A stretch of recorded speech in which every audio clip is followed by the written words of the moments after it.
Hare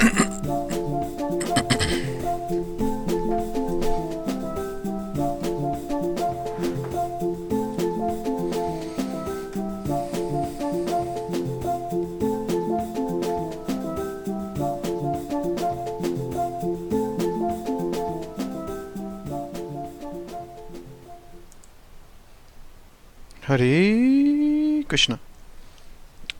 Welcome. Thanks for joining. We are going to read today, new book, Bhagavad-Gita. I'm imagining we'll get this done, or we'll get through what we plan on doing in 2 sessions. We're not going to do the whole thing, we're just going to do the translations. Which is translation meaning the actual text of the Bhagavad Gita, not the commentary or the purports. Hopefully, by hearing this, people will be inspired to want to read the purports and get the detailed information or the authoritative, explanation of each verse by A.C. Bhaktivedanta Swami Prabhupada. The interesting thing about his purports is he's paraphrasing the 5 prominent spiritual masters in our lineage, and if one minutely studies the nature of Srila Prabhupada's purports, you'll find that they're 100% in line with the previous acharyas in Vedic scripture, and practically everything he says in there is either a quote of a previous acharya or a quote from a scripture, a Vedic scripture. And then there's usually 1 or 2 lines that is his unique contribution. I took a class once in India that covered the first couple chapters, and it was really profound to have that realization.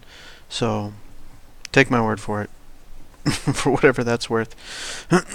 So without further ado, we will read this Bhagavad Gita as it is, from text 1, and I guess we'll get through to chapter 9 and then stop. I'd like to get through chapter 9. At the end of chapter 9, then stop and then do the rest of it. Yeah. And I'll put a link again for if people want to share discussion topics or points, or just want to talk about Bhagavad Gita in general or spiritual life in general. I'll put a link in the YouTube chat at the end, and I'll be over there, and if people want to hang out for a little bit and discuss, I'd be happy to do it. So let's begin. Om Namo Bhagavate Vasudevaya. Om Namo Bhagavate Vasudevaya. Om Namo Bhagavate Vasudevaya. So reading from Bhagavad Gita as it is, reading the Bhagavad Gita as it is. Chapter 1, Observing the Armies on the Battlefield of Kurukshetra. And I'm just going to read it straight through. I'm just going to read it and turn the page. Dhritarashtra said, O Sanjaya, after my sons and the sons of Pandu assembled in the place of pilgrimage at Kurukshetra desiring to fight, what did they do? Sanjaya said, O king, after looking over the armies arranged in military formation by the sons of Pandu, King Duryodhana went to his teacher and spoke the following words. O my teacher, behold the great armies of the sons of Pandu, so expertly arranged by your intelligent disciple, the son of Drupada. Here in this army are many heroic bowmen equal in fighting to Bhima and Arjuna, great fighters like Yuyudhana, Virata, and Drupada. There are also great, heroic, powerful fighters like Drishtaketu, Chekitana, Kashiraja, Purujit, Kuntiboja, and Shaibya. There are the mighty Yudamanyu and the very powerful Uttamaja, the son of Subhadra and the sons of Draupadi. All these warriors are great chariot fighters.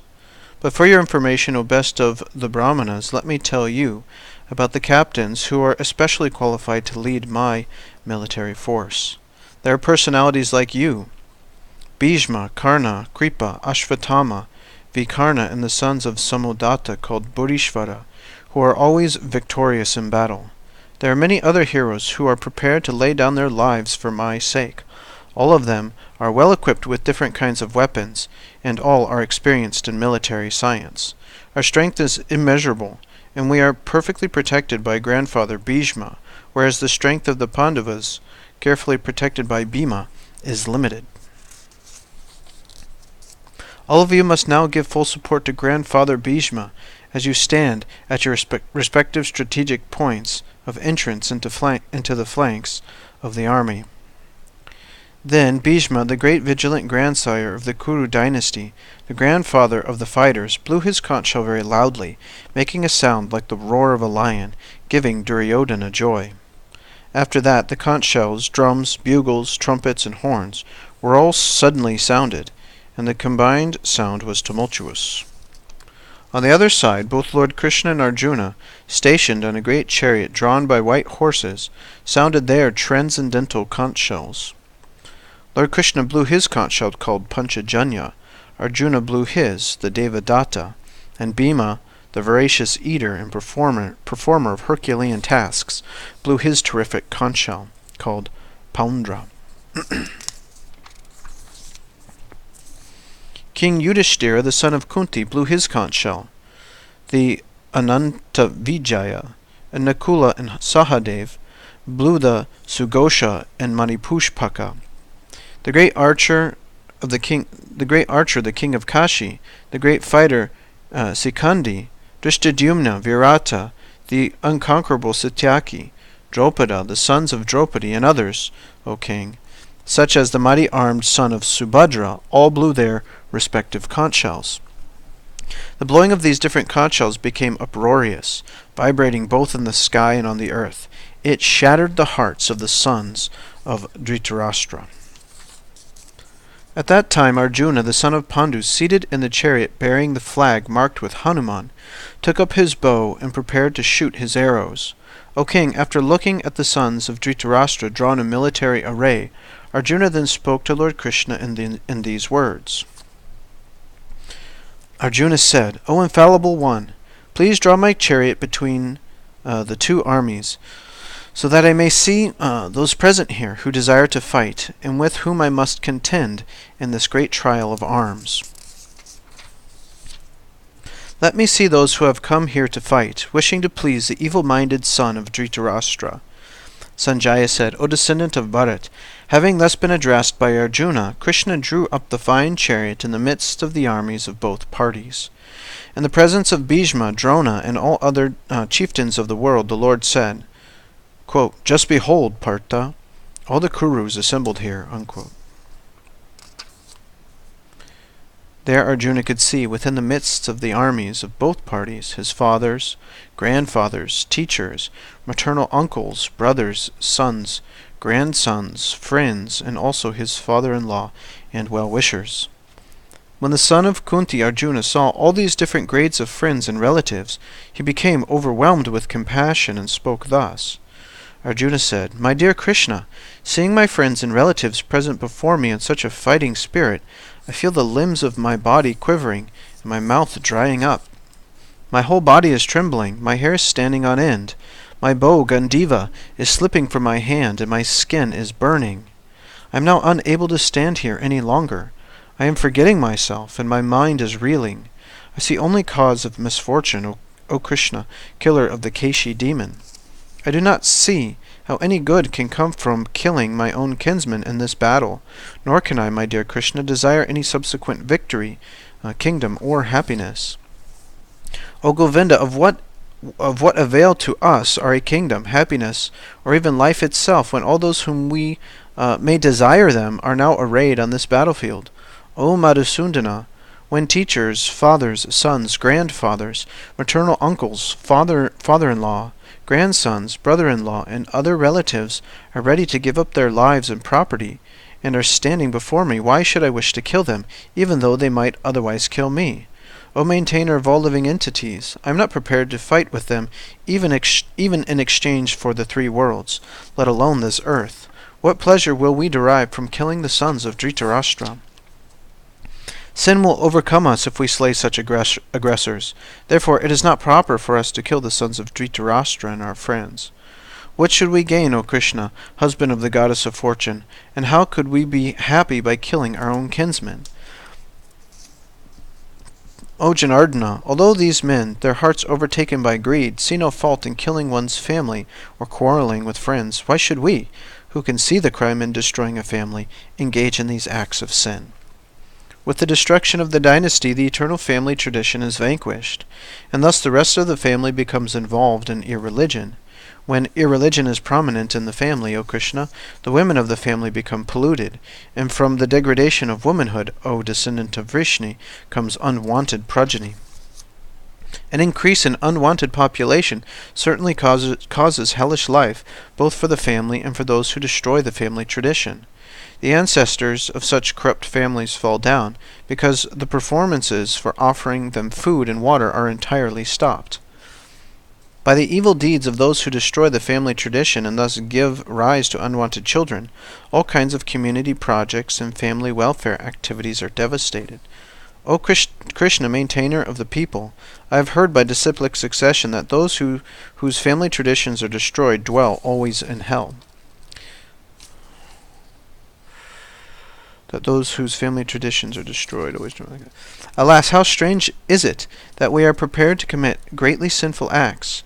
Driven by the desire to enjoy royal happiness, we are intent on killing our own kinsmen. Better for me if the sons of Dhritarashtra, weapons in hands, were to kill me unarmed and unresisting on the battlefield. Sanjaya said, Arjuna, having thus spoken on the battlefield, cast aside his bow and arrows and sat down on the chariot, his mind overwhelmed with grief. Chapter 2. Contents of the Gita summarized. Sanjaya said, seeing Arjuna full of compassion, his mind depressed, his eyes full of tears, Madhusudana Krishna spoke the following words. The Supreme Personality of Godhead said, My dear Arjuna, how have these impurities come upon you? They are not at all befitting a man who knows the value of life. They lead not to higher planets, but to infamy. O son of Pritha, do not yield to this degrading impotence. It does not become you. Give up such petty weakness of heart and arise, O chastiser of the enemy. Arjuna said, O killer of enemies, O killer of Madhu, how can I counteract with arrows in battle men like Bhishma and Drona, who are worthy of my worship? It would be better to live in this world by begging than to live at the cost of the lives of great souls who are my teachers. Even though desiring worldly gain, they are superiors. If they are killed, everything we enjoy will be tainted with blood. Nor do we know which is better, conquering them or being conquered by them. If we kill the sons of Dhritarashtra, we should not care to live. Yet they are now standing before us on the battlefield. Now I am completely confused about my duty and have lost all composure because of miserly weakness. In this condition I am asking you to tell me for certain what is best for me. Now I am your disciple, and a soul surrendered unto you. Please instruct me. I can find no means to drive away this grief which is drying up my senses.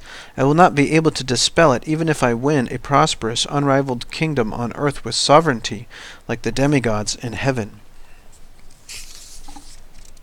Sanjaya said, having spoken thus, Arjuna, chastiser of enemies, told Krishna, Govinda, I shall not fight, and fell silent.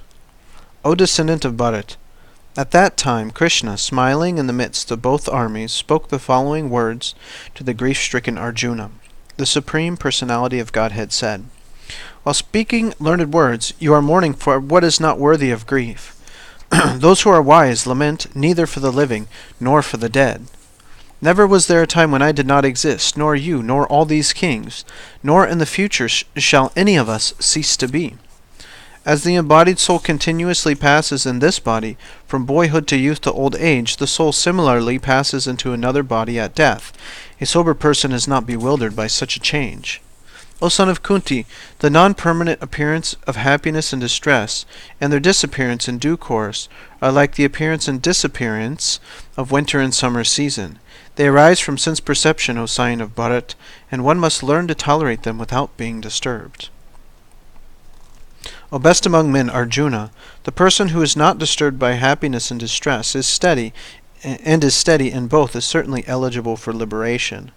Those who are seers of the truth have concluded that of the non-existent, the material body, there is no endurance, and of the eternal soul there is no change. This they have concluded by studying the nature of both.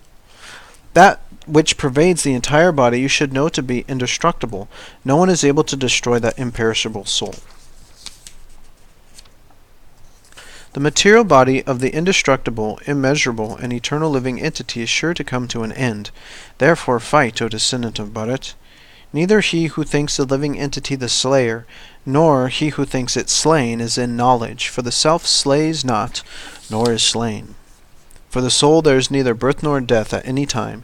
He has not come into being, does not come into being, and will not come into being. He is unborn, eternal, ever existing and primeval. He is not slain when the body is slain. O Partha, how can a person who knows that the soul is indestructible, eternal, unborn, and immutable kill anyone or cause anyone to kill? Such a person as a person puts on new garments, giving up old ones, the soul similarly accepts new material bodies, giving up the old and useless ones. The soul can never be cut to pieces by any weapon, nor burned by fire, nor moistened by water, nor withered by the wind. This individual soul is unbreakable and insoluble, and can be neither burned nor dried. He is everlasting, present everywhere, unchangeable, immovable, and eternally the same. It is said that the soul is invisible, inconceivable, and immutable. Knowing this, you should not grieve for the body. If, however, you think that the soul, or the symptom of life, will always be born and die forever, you still have no reason to lament, O mighty armed. One who has taken birth is sure to die, and after death one is sure to be born to take birth again. Therefore, in the unavoidable discharge of your duty, you should not lament. All created beings are unmanifest in their beginning, manifest in their interim state, and unmanifest again when annihilated. So what need is there for lamentation? Some look on the soul as amazing, and some describe him as amazing, and some hear of him as amazing, while others, even after hearing about him, cannot understand him at all. O descendant of Bharat, he who dwells in the body can never be slain, therefore you need not grieve for any living being. Consider your specific duty as a kshatriya. You should know that there is no better engagement for you than fighting on religious principles, and so there is no need for hesitation. O Partha, happy are the kshatriyas to whom such fighting opportunities come unsought, opening for them the doors of the heavenly planets. If, however, you do not perform your religious duty of fighting, then you will certainly incur sin for neglecting your duties and thus lose your reputation as a fighter. People will always speak of your infamy, and for a respectable person dishonor is worse than death. The great generals who have highly esteemed your name and fame will think that you have left the battlefield out of fear only, and thus they will consider you insignificant. Your enemies will describe you in many unkind words and scorn your ability. What could be more painful for you?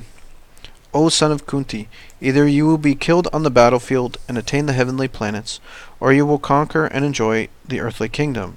Therefore, get up with determination and fight.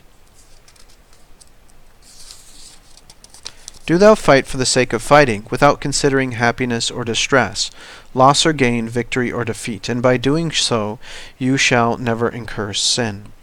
Thus far I have described this knowledge to you through analytical study. Now listen as I explain it in terms of working without fruitive results. O son of Pritha, when you act in such knowledge, you can free yourself from the bondage of works. In this endeavor there is no loss or diminution, and a little advancement on this path can protect one from the most dangerous type of fear. Those who are on this path are resolute in purpose. Their aim is one. O beloved child of the Kurus, the intelligence of those who are irresolute is many-branched. Men of small knowledge are very much small knowledge are very much attached to the flowery words of the Vedas, which recommend various fruitive activities for elevation to heavenly planets, resultant good birth, power, and so forth. Being desirous of sense gratification and opulent life, they say that there is nothing more than this. In the minds of those who are too attached to sense enjoyment and material opulence, and who are bewildered by such things, the resolute determination for devotional service to the Supreme Lord does not take place. The Vedas deal mainly with the subject of the three modes of material nature. O Arjuna, become transcendental to these three modes, be free from all dualities and from all anxieties for gain and safety, and be established in the self. All purposes served by a small well can at once be served by a great reservoir of water. Similarly, all the purposes of the Vedas can be served to one who knows the purpose behind the Vedas, or behind them. You have a right to perform your prescribed duty, but you are not entitled to the fruits of action. Never consider yourself the cause of the results of your activities, and never be attached to not doing your duty. Perform your duty equipoised, O Arjuna, abandoning all attachment to success or failure. Such equanimity is called yoga. O Dhananjaya, keep all abominable activities far distant by devotional service, and in that consciousness surrender unto the Lord. Those who want to enjoy the fruits of their work are misers. A man engaged in devotional service rids himself of both good and bad reactions, even in this life. Therefore strive for yoga, which is the art of all work. By thus engaging in devotional service to the Lord, great sages and devotees free themselves from the results of work in the material world. In this way, they become free from the cycle of birth and death and attain the state beyond all miseries, by going back to Godhead. When your intelligence has passed out of the dense forest of delusion, you shall become indifferent to all that has been heard and all that is to be heard. When your mind is no longer disturbed by the flowery language of the Vedas, and when it remains fixed in the trance of self-realization, then you will have attained the divine consciousness. Arjuna said, O Krishna, what are the symptoms of one whose consciousness is thus merged in transcendence? How does he speak, and what is his language? How does he sit, and how does he walk? The Supreme Personality of Godhead said, O Partha, when a man gives up all varieties of desire for sense gratification, which arise from mental concoction, and when his mind, thus purified, finds satisfaction in the self alone, he is said to be in pure transcendental consciousness. One who is not disturbed in mind even amidst the threefold miseries, or elated when there is happiness, and who is free from attachment, fear, and anger, is called a sage of steady mind. In the material world, one who is unaffected by whatever good or evil he may obtain, neither praising it nor depressing it, is firmly fixed in perfect knowledge. One who is able to withdraw his senses from sense objects, as the tortoise draws its limbs within the shell, is firmly fixed in perfect consciousness. Though the embodied soul may be restricted from sense enjoyment, the taste for sense objects remains.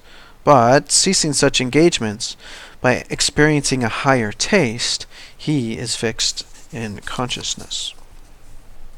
The senses are so strong and impetuous, O Arjuna, that they forcibly carry away the mind, even of a man of discrimination who is endeavoring to control them. One who restrains his senses, keeping them under full control, and fixes his consciousness upon me, is known as a man of steady intelligence. While contemplating the objects of the senses, a person develops attachment for them, and from such attachment lust develops, and from lust anger arises. From anger complete delusion arises, and from delusion bewilderment of memory. When memory is bewildered, intelligence is lost, and when intelligence is lost, one falls down again into the material pool. But a person free from all attachment and aversion, and able to control his senses through regulative principles of freedom, can obtain the complete mercy of the Lord. For one thus satisfied in Krishna consciousness, the threefold miseries of material existence exist no longer. In such satisfied consciousness, one's intelligence is soon well established. One who is not connected with the Supreme in Krishna consciousness can have neither transcendental intelligence nor a steady mind, without which there is no possibility of peace. And how can there be any happiness without peace? As a strong wind sweeps away a boat on the water, even one of the roaming senses on which the mind focuses can carry away a man's intelligence. Therefore, O mighty armed, one whose senses are restrained from their objects is certainly of steady intelligence. What is night for all beings is is the time of awakening for the self-controlled, and the time of awakening for all beings is night for the introspective sage. A person who is not disturbed by the incessant flow of desires that enter like rivers into the ocean, which is ever being filled but is always still, can alone achieve peace, and not the man who strives to satisfy such desires. A person who has given up all desires for sense gratification, who lives free from desires, who has given up all sense of proprietorship, and is devoid of false ego, he alone can attain real peace. That is the way of spiritual and godly life, after attaining which a man is not bewildered. If one is thus situated even at the hour of death, one can enter into the kingdom of God. Chapter 3. Arjuna said, O Janardana, O Keshava, why do you want to engage me in this ghastly warfare if you think that intelligence is better than fruit of work? My intelligence is bewildered by your equivocal instructions. Therefore, please tell me decisively which will be most beneficial for me. The Supreme Personality of Godhead said, O sinless Arjuna, I have already explained that there are two classes of men who try to realize the self. Some are inclined to understand it by empirical philosophical speculation, and others by devotional service. Not by merely abstaining from work can one achieve freedom from reaction, nor by reaction alone can one attain perfection. Everyone is forced to act helplessly according to the qualities he has acquired from the modes of material nature. Therefore, no one can refrain from doing something, not even for a moment. One who restrains the senses of action but whose mind dwells on sense objects certainly deludes himself and is called a pretender. On the other hand, if a sincere person tries to control the active senses by the mind and begins karma-yoga in Krishna consciousness without attachment, he is by far superior. Perform your prescribed duties, for doing so is better than not working. One cannot even maintain one's physical body without work. Work done as a sacrifice for Vishnu has to be performed. Otherwise work causes bondage in this material world. Therefore, O son of Kunti, perform your prescribed duties for his satisfaction, and in that way you will always remain free from bondage. In the beginning of creation, the Lord of all creatures sent forth generations of men and demigods, along with sacrifices for Vishnu, and blessed them by saying, quote, Be thou happy by this yajna, sacrifice, because its performance will bestow upon you everything desirable for living happily and achieving liberation. Unquote. The demigods, being pleased by sacrifice, will also please you, and thus by cooperation between men and demigods prosperity will reign for all. In charge of the various necessities of life, the demigods, being satisfied by the performance of yajna, sacrifice, will supply all necessities to you. But he who enjoys such gifts without offering them to the demigods in return is certainly a thief. The devotees of the Lord are released from all kinds of sins because they eat food which is offered first for sacrifice. Others who prepare food for personal sense enjoyment verily eat only sin. All living bodies subsist on food grains, which are produced from rains. Rains are produced by performance of yajna, sacrifice, and yajna is born of prescribed duties. Regulated activities are prescribed in the Vedas, and the Vedas are directly manifested from the Supreme Personality of Godhead. Consequently, the all-pervading transcendence is eternally situated in acts of sacrifice. My dear Arjuna, one who does not follow in human life the cycle of sacrifice thus established by the Vedas certainly leads a life full of sin. Living only for the satisfaction of the senses, such a person lives in vain. But for one who takes pleasure in the self, whose human life is one of self-realization, and who is satisfied in the self only, fully satiated, for him there is no duty. A self-realized man has no purpose to fulfill in the discharge of his prescribed duties, nor has he any reason not to perform such work, nor has he any need to depend on any other living being. Therefore, without being attached to the fruits of activities, one should act as a matter of duty, for by working without attachment one attains the supreme. Kings such as Janaka attained perfection solely by performance of prescribed duties.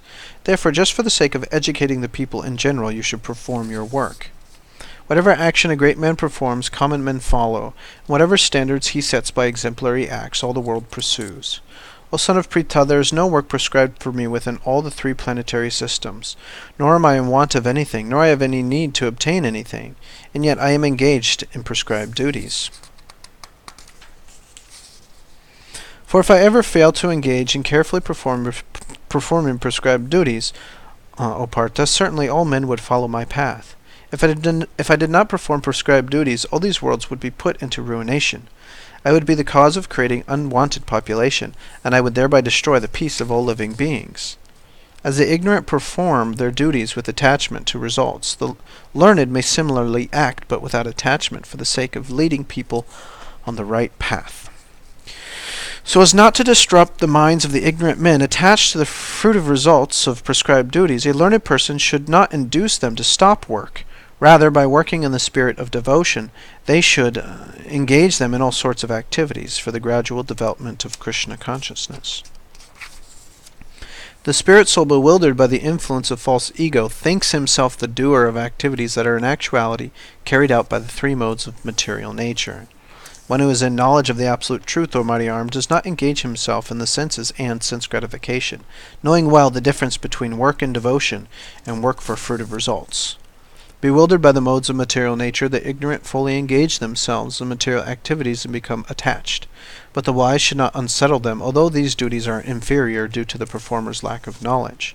Therefore, O Arjuna, surrendering all your works unto me, with full knowledge of me, without desiring for profit, with no claims for proprietorship, and free from lethargy, fight.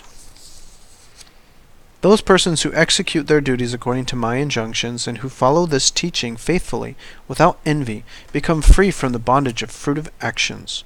But those who, out of envy, disregard these teachings and do not follow them regularly, are to be considered bereft of all knowledge, befooled, and ruined in their endeavors for perfection. Even a man of knowledge acts according to his own nature, for everyone follows the nature he has acquired from the 3 modes. What can repression accomplish? There are principles to regulate attachment and aversion pertaining to the senses and their objects. One should not come under the control of such attachment and aversion, because they are stumbling blocks on the path of self-realization. It is far better to discharge one's prescribed duties, even though faultily, than another's duties perfectly. Destruction in the course of performing one's own duty is better than engaging in another's duty, for to follow another's path is dangerous. Arjuna said, O descendant of Vrishni, by what is one impelled to sinful acts, even unwillingly, as if engaged by force? The Supreme Personality of Godhead said, It is lust only, Arjuna, which is born out of contact with the material mode of passion and later transformed into wrath, and which is the all-devouring sinful enemy of this world. As fire is covered by smoke, as a mirror is covered by dust, or as the embryo is covered by the womb, the living entity is similarly covered by different degrees of this lust. Thus the wise living entity's pure consciousness becomes covered by his eternal enemy in the form of lust, which is never satisfied and which burns like fire. The senses, the mind, and the intelligence are the sitting places of this lust. Through them lust covers the real knowledge of the living entity and bewilders him. Therefore, O Arjuna, best of the Bharatas, in the very beginning curb this great symbol of sin, lust, by regulating the senses, and slay this destroyer of knowledge and self-realization. The working senses are superior to dull matter. The mind is higher than the senses, intelligence is still higher than the mind, and the soul is even higher than the intelligence. Thus, knowing oneself to be transcendental to the material senses, mind, and intelligence, O mighty armed Arjuna, one should steady the mind by deliberate spiritual intelligence, Krishna consciousness, and thus, by spiritual strength, conquer this insatiable enemy known as lust.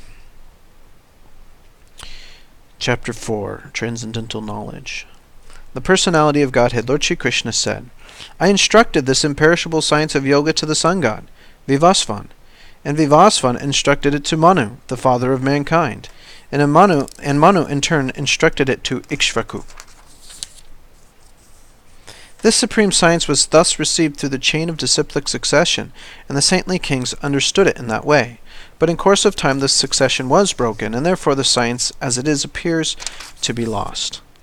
That very ancient science of the relationship with the Supreme is today told by me to you because you are my devotee as well as my friend, and can therefore understand the transcendental mystery of this science. Arjuna said, the sun god Vivasvan is senior by birth to you. How am I to understand that in the beginning you instructed this science to him? The personality of Godhead said, many, many births both you and I have passed. I can remember all of them, but you cannot, O subduer of the enemy.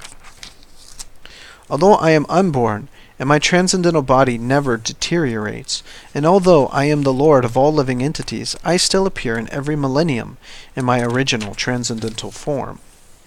Whenever and wherever there is a decline in religious practice, O descendant of Bharat, and a predominant rise of irreligion, at that time I descend myself, to deliver the pious and to annihilate the miscreants, as well as to re-establish the religious principles. I myself appear millennium after millennium. One who knows the transcendental nature of my appearance and activities does not, upon leaving the body, take his birth again in this material world, but attains my eternal abode, O Arjuna. Being freed from attachment, fear, and anger, being fully absorbed in me and taking refuge in me, many, many persons in the past became purified by knowledge of me, and thus they all attained transcendental love for me. As all surrender unto me, I reward them accordingly. Everyone follows my path in all respects, O son of Pritha. Men in this world desire success in fruitive activities, and therefore they worship the demigods. Quickly, of course, men get results from fruitive work in this world. According to the three modes of material nature and work associated with them, the four divisions of human society are created by me. And although I am the creator of this system, you should know that I am yet the non-doer, being unchangeable. There is no work that affects me, nor do I aspire for the fruits of action. One who understands this truth about me also does not become entangled in the fruitive reactions of work. All the liberated souls in ancient times acted with this understanding of my transcendental nature. Therefore you should perform your duty following in their footsteps. Even the intelligent are bewildered in determining what is action and what is inaction. Now I shall explain to you what action is, knowing which you shall be liberated from all misfortune. The intricacies of action are very hard to understand. Therefore one should know properly what action is, what forbidden action is, and what inaction is. One who sees inaction in action, and action in inaction, is intelligent among men, and he is in the transcendental position, although engaged in all sorts of activities. One is understood to be in full knowledge, whose every endeavor is devoid of desire for sense gratification. He is said by sages to be the worker, for whom the reactions of work have been burned up by the fire of perfect knowledge. Abandoning all attachment to the results of his activities, ever satisfied and independent, he performs no fruitive action, although engaged in all kinds of undertakings. Such a man of understanding acts with mind and intelligence perfectly controlled, gives up all sense of proprietorship over his possessions, and acts only for the bare necessities of life. Thus working, he is not affected by sinful reactions. He who is satisfied with gain which comes from its own accord, who is freed from duality and who does not envy, who is steady in both success and failure, who is never entangled, although performing actions. The work of a man who is unattached to the modes of material nature, and who is fully situated in transcendental knowledge, merges entirely into transcendence. A person who is fully absorbed in Krishna consciousness is sure to attain the spiritual kingdom because of his full contribution to spiritual activities, in which the consummation is absolute and that which is offered is of the same spiritual nature. Some yogis perfectly worship the demigods by offering different sacrifices to them, and some offer sacrifices in the fire of the Supreme Brahman. Some, the unadulterated brahmacharis, sacrifice the hearing process and the senses in the fire of mental control, and others, the regulated householders, sacrifice the object of the senses in the fire of the senses. Others, who are interested in achieving self-realization through control of the mind and senses, offer the functions of all the senses and of the life breath as oblations into the fire of the controlled mind. Having accepted strict vows, some become enlightened by sacrificing their possessions, and others by performing austerities, by practicing the yoga of eightfold mysticism, or by studying the Vedas to advance in transcendental knowledge. Still others who are inclined to the process of breath restraint to remain in trance practice by offering the movement of the outgoing breath into the incoming, and the incoming breath into the outgoing, and thus at last remain in trance, stopping all breathing. Others, curtailing the eating process, offer the outgoing breath into itself as a sacrifice. All these performers who know the meaning of sacrifice become cleansed of sinful reactions, and, having tasted the nectar of the results of sacrifice, they advance towards the supreme, eternal atmosphere. O best of the Kuru dynasty, without sacrifice, one can never live happily on this planet or in this life. What then of the next? All these different types of sacrifice are approved by the Vedas, and all of them are born of different types of work. Knowing them as such, you will become liberated. O chastiser of the enemy, the sacrifice performed in knowledge is better than the mere sacrifice of material possessions. After all, O son of Pritha, all sacrifice of work culminate in transcendental knowledge. Just try to learn the truth by approaching a spiritual master. Inquire from him submissively and render service unto him. The self-realized soul can impart knowledge unto you because he has seen the truth. Having obtained real knowledge from a self-realized soul, you will never fall again into such illusion. For by this knowledge you will see that all living beings are but part of the Supreme, or, in other words, they are mine. Even if you are considered to be the most sinful of all sinners, when you are situated in the boat of transcendental knowledge, you will be able to cross over the ocean of miseries. As a blazing fire turns firewood to ashes, O Arjuna, so does the fire of knowledge burn to ashes all reactions to material activities. In this world there is nothing so sublime and pure as transcendental knowledge. Such knowledge is the mature fruit of all mysticism, and one who has become accomplished in the practice of devotional service enjoys this knowledge within himself in due course of time. A faithful man who is dedicated to transcendental knowledge and who subdues his senses is eligible to achieve such knowledge, and having achieved it he quickly attains the supreme spiritual peace. But ignorant and faithless persons who doubt the revealed scriptures do not attain God consciousness. They fall down. For the doubting soul there is happiness neither in this world nor in the next.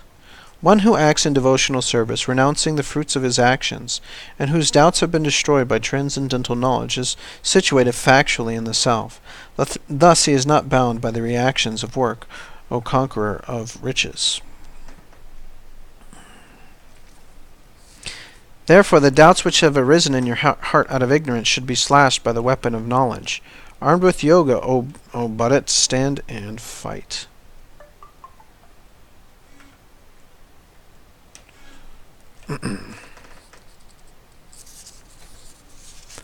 Chapter 5. Karma Yoga, Action in Krishna Consciousness. Arjuna said, O Krishna, first of all you ask me to renounce work, and then, again, you recommend to work with devotion. Now will you kindly tell me definitely which of the two is more beneficial? The personality of Godhead replied, the renunciation of work and work in devotion are both good for liberation, but of the two, work in devotional service is better than renunciation of work. One who neither hates nor desires the fruits of his activities is known to always be renounced. Such a person, free from all dualities, easily overcomes material bondages and is completely liberated, O mighty armed Arjuna. Only the ignorant speak of devotional service, karma yoga, as being different from the analytical study of the material world, sankhya. Those who are actually learned say that he who applies himself well to one of these paths achieves the result of both. One who knows that the position reached by means of analytical study can also be attained by devotional service, and who therefore sees analytical study and devotional service to be on the same level, sees things as they are. Merely by renouncing all activities yet not engaging in devotional service of the Lord cannot make one happy, but a thoughtful person engaged in devotional service can achieve the supreme without delay. One who works in devotion, who is a pure soul, and who controls his mind and senses is dear to everyone, and everyone is dear to him. Though always working, such a man is never entangled. A person in the divine consciousness, although engaged in seeing, hearing, touching, smelling, eating, moving about, sleeping, and breathing, always knows within himself that he actually does nothing at all. Because while speaking, evacuating, receiving, or opening or closing his eyes, he always knows that only the material senses are engaged with their objects, and that he is aloof from them. One who performs his duty without attachment, surrendering the results unto the Supreme Lord, is unaffected by sinful action, as the lotus leaf is untouched by water. The yogis, abandoning attachment, act with body, mind, intelligence, and even with the senses, only for the purpose of purification. The steadily devoted soul attains unadulterated peace because he offers the results of all activities to me, whereas a person who is not in union with the divine, who is greedy for the fruits of his labor, becomes entangled.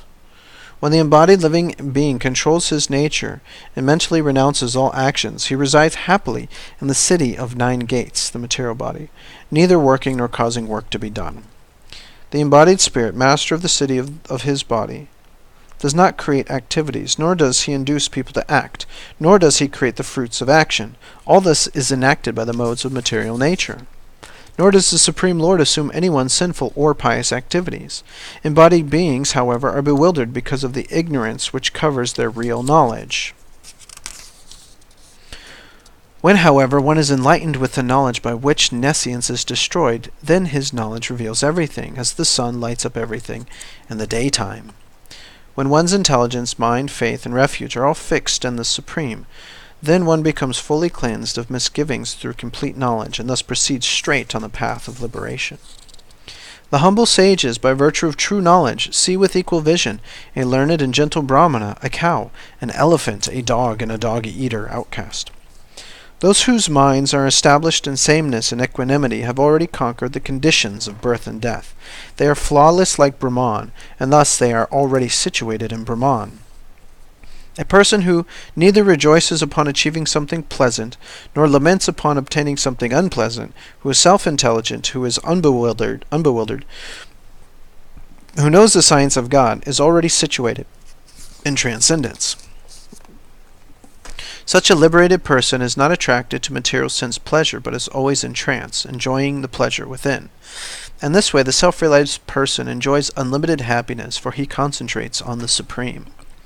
An intelligent person does not take part in the sources of misery, which are due to contact with the material senses. O son of Kunti, such pleasures have a beginning and an end, and so the wise man does not delight in them. Before giving up this present body, if one is able to tolerate the urges of the material senses and check the force of desire and anger, he is well situated and is happy in this world. One whose happiness is within, who is active and rejoices within, and whose aim is inward, is actually the perfect mystic. He is liberated in the Supreme, and ultimately he attains the Supreme. Those who are free from all anger and all material desires, who are self-realized, self-disciplined, and constantly endeavoring for perfection, are assured of liberation in the Supreme in the very near future. Shutting out all the external sense objects, keeping the eyes and vision concentrated between the 2 eyebrows, suspending the inward and outward breaths within the nostrils, and thus controlling the mind, senses, and intelligence, the transcendentalist, aiming at liberation, becomes freed from desire, fear, and anger. One who is always in this state is certainly liberated.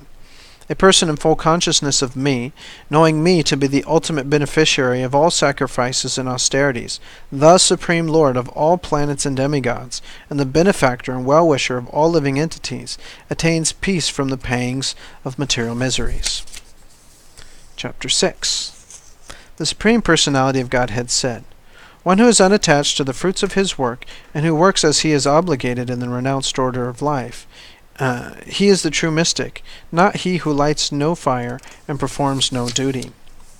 What is called renunciation you should know to be the same as yoga, or linking oneself with the Supreme, O son of Pandu, for one can never become a yogi unless he renounces the desire for sense gratification. For one who is a neophyte in the eightfold yoga system, work is said to be the means, and for one who is already elevated in yoga, cessation of all material activities is said to be the means.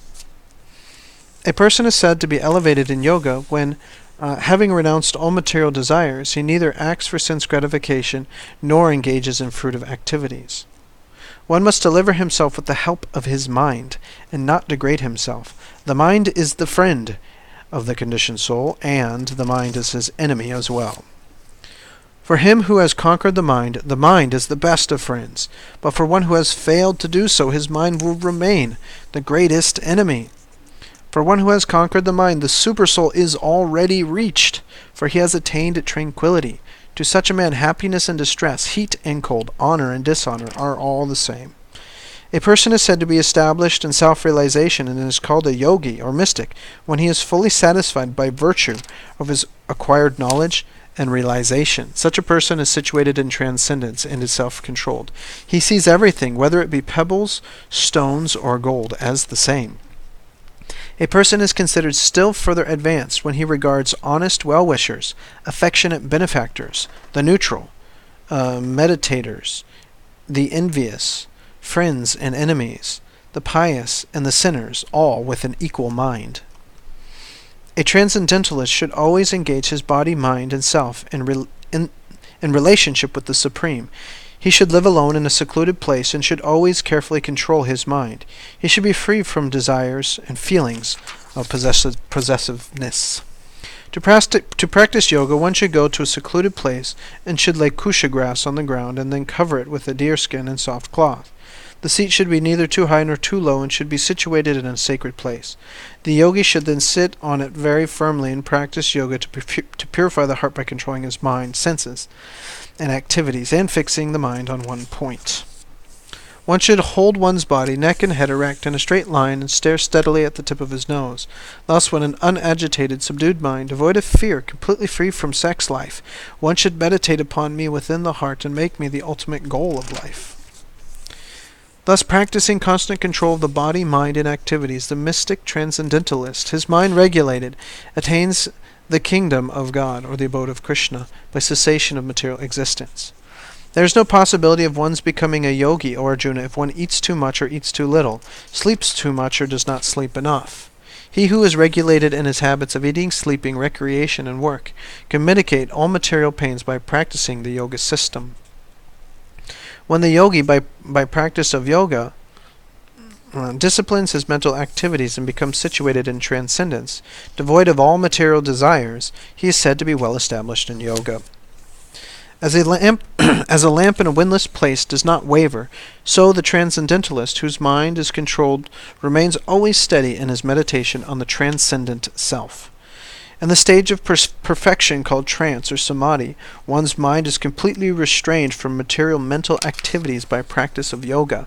This perfection is characterized by one's ability to see the self by the pure mind and to relish and rejoice in the self.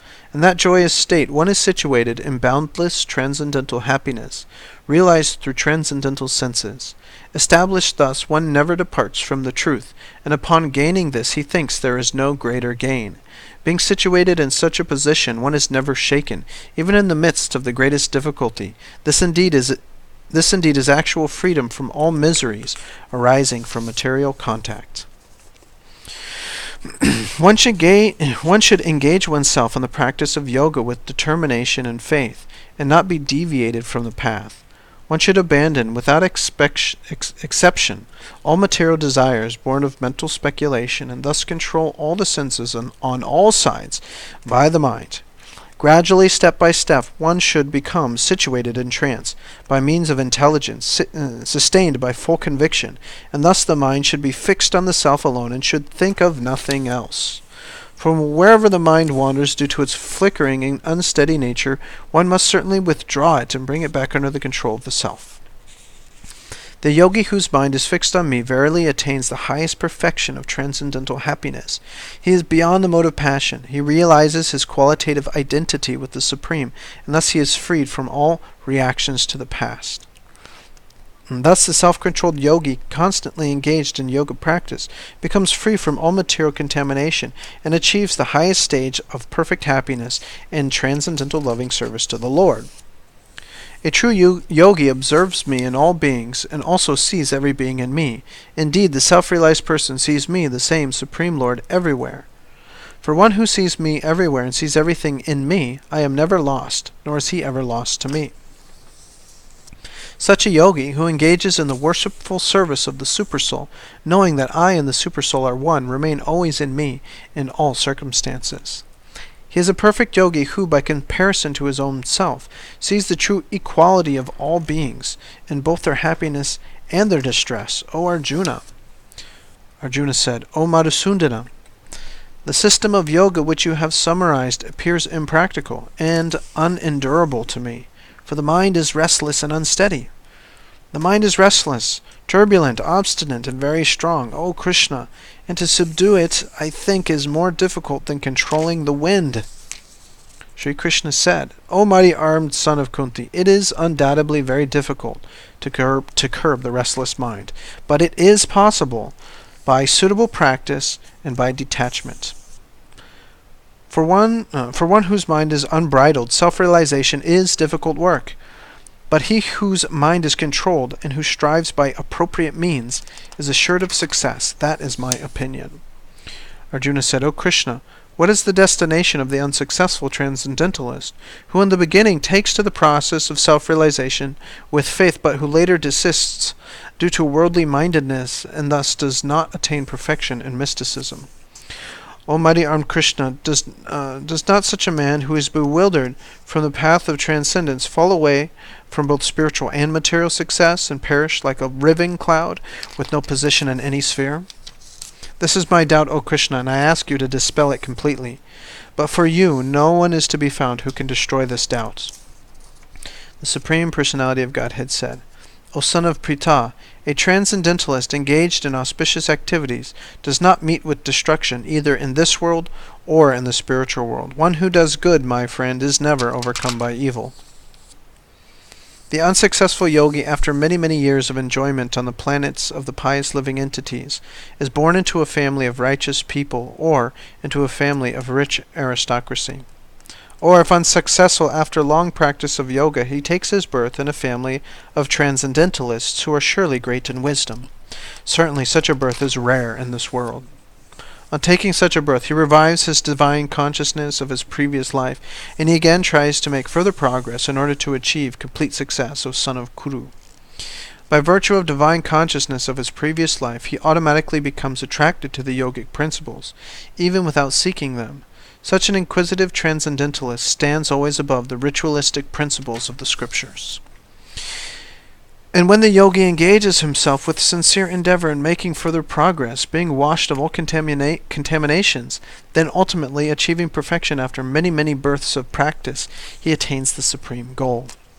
A yogi is greater than the ascetic, greater than the empirist, and greater than the fruitive worker. Therefore, O Arjuna, in all circumstances, be a yogi. And of all yogis, the one with great faith, who always abides in me, thinks of me within himself, and renders transcendental loving service to me. He is the most intimately united with me in yoga, and is the highest of all. That is my opinion. Well, I think I'm actually going to stop there, because the Bhagavad-Gita, as I was reading, I realized it's actually considered to be divided into 3 parts. You have Karma Yoga in the first section, Bhakti-yoga in the middle, and then Jnana-yoga in the 3rd section. I like the first section out of everything because it shows and describes practically how one can gradually disentangle themselves from material nature. It describes how the Supreme Lord is situated, and then it describes again further how one who has achieved transcendental knowledge behaves and acts within this world. And then it describes one who goes into meditation while still acting in that transcendental knowledge. So it explains all this stuff. So once you get through that, then knowledge of the Supreme Soul, or knowledge of the Absolute Truth, is 7th chapter. And everything that has to do with more about the Supreme Soul, as we learned in the 4th chapter a lot about the Supreme. That knowledge is given in the 7th chapter. But the first 6 chapters is very, very practical. How the soul is entangled in material nature, how the soul can therefore also thus disentangle itself from material nature, what is the attitude of a transcendental soul, what is the attitude of someone who's actually making progress towards the spiritual world, and all of that stuff can be gleaned very nicely just by reading those translations. And the purports, Srila Prabhupada caters everything to understand it in a devotional way, as devotion to the Supreme Person, and that is ultimately the most useful explanation. But it's really nice just to read the translations as well. So I hope that was inspiring. I was inspired. I'll stop there, and we will read the next 3 parts, or the next part of 3. We'll do it in 3 parts. I think next time, because I'm around an hour and I try to keep it within an hour. So thanks for listening, and if there are any things people would like to discuss about devotional service, I am going to, or about the reading in particular, especially, I'm going to post on the chats right now, bam, that is the link to the Discord program, voice chat program. I will be hanging out there for a little bit. If anybody wants to come over and ask questions or just talk about spiritual life, I am happy to do it. More than happy to do it. It's great. It purifies your consciousness, and that's what life is all about. So thank you very much. Next time we'll read chapters 7 through 12? Something like that. So, thank you very much. Hare Krishna.